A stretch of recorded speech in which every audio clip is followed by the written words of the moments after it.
We are representing a consulting environmental company, and we have been in business for more than 30 years, and we are very cautious about how we do our work and make sure that all we do is to the benefit of the environment. We are, the next slide please. We are working in Scandinavian and in the Baltics because the regulations and the way you look at the environment are the same in the Scandinavian countries and in the Baltic countries. So that makes sense to be represented in those areas. The thing I'm going to mainly talk about today is Greenland. This is not the right location, but otherwise it would be outside the map. We have a different situation in Greenland from the rest of Scandinavia because you have a lot of very, very small villages with 250 people or less people there. And we had a lot of cold weather with frost, so piping in the ground or on the ground is not really possible. And the small villages are laying in the bottom of fjords with not shallow water, but not this, we're not talking the ocean. So they have the sewer problem and they have the drinking water right outside the door. And this is how we expect a village in Greenland is supposed to look. This is how it looks, but I can tell you the difference in a few minutes. I don't know if you know, but wastewater, you normally divide it into two. You have gray wastewater, is when you wash your clothes and from the kitchen, and you have black wastewater, and that's from another room. And what they use in Greenland up to now is that they have a toilet with a plastic bag under it, and then twice a week there comes a guy in the evening or during the night and collect the bags, and he's called a nightman. And they have one of those in each village paid by the other village to go around and pick up the bags there. And then he's supposed to take them down, and then he's supposed to empty the bags into the water. That's probably one of the jobs that's very low on the possible jobs there. The problem is that in the wintertime, the content is freezing, so you can't empty them. And then when spring comes and they're thawed, then it's kind of a bad job to empty them at that point. So we have a lot of yellow bags, and it looks nice when you come into the village. Oh, lots of nice yellow flowers, but it's not flowers. And the problem is that what happened now is people are taking more and more medicine, and that goes through the system. And as you know, with those bag toilets, there's smells involved in them, and they're not really hygiene top. It's not on top of it. And you can see they have the houses. And then they have a new regulation saying that you have to carry the bags 500 meters out before you can dump them. So you actually have to make a road to drive out there. And then you are supposed to be able to wash your hands after you clean the bags. To make the roads and the washing facilities, we are talking quite a lot of money, something like 1 million Danish crowns per each there. That's a lot of money in Greenland. So we think we are Danes, we are very smart, we have a lot of good ideas. So the solution to this problem should be fairly simple. We have a toilet where we evaporate the liquids and we compost the rest. So in that case, you don't have any waste that goes into the water, and it doesn't smell or anything there. So what's the big deal here? Nothing to think about. It's hygienic, it's sustainable because you can reuse the compost for your garden, and it's easy manageable. You don't have to have the netman come around twice a week. You can empty the compost out once a month, and you can actually do it yourself. It's easy to operate the toilet. As soon as it's installed, it works right away. What we found out was that it's not that easy.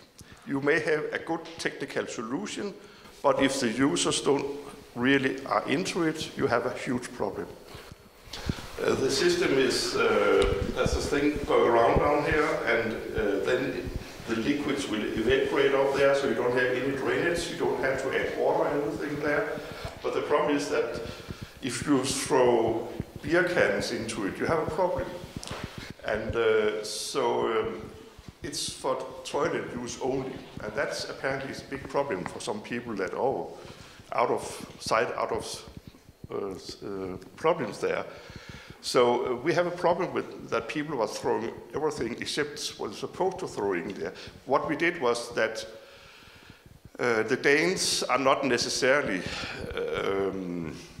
seen as the best wise people in Greenland because they see us as imperialists who are trying to educate the local people there, and that's not a good idea from the start off.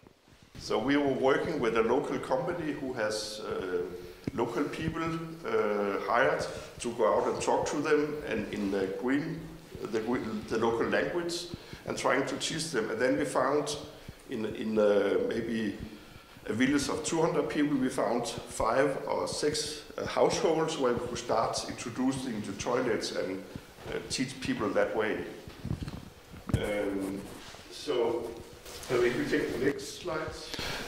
So we have some motivated residents who are into this, and that's normally younger people who are into newer stuff, and then we try to promote it through them and say we have a lot of good issues here and not really any bad issues. And that's why we try to kind of put it out there, but the interest from the rest of the people was, forget about it. We find what we have. We don't see a problem with the wastewater pouring into the sea where we take our drinking water. So it takes a lot of non-technical issues to introduce such a system. So the municipality was very fond of the idea because even if they paid for the installation of the toilets, it's still going to be less expensive than the other option with the night guy and the station out there. So the municipality was really hooked on the idea also. So again, we have a simple, easy technical solution that works. And we can take care of the wastewater problems in this small, or the black wastewater problem in the small municipalities. And we can meet the requirements of the local medical office that we don't want to mix waste with clean water. And it's less expensive. And it's easier to use, and we have a compost for their kitchen gardens. I have both negative and positive. And the negative again, don't use it for anything else that don't belong there.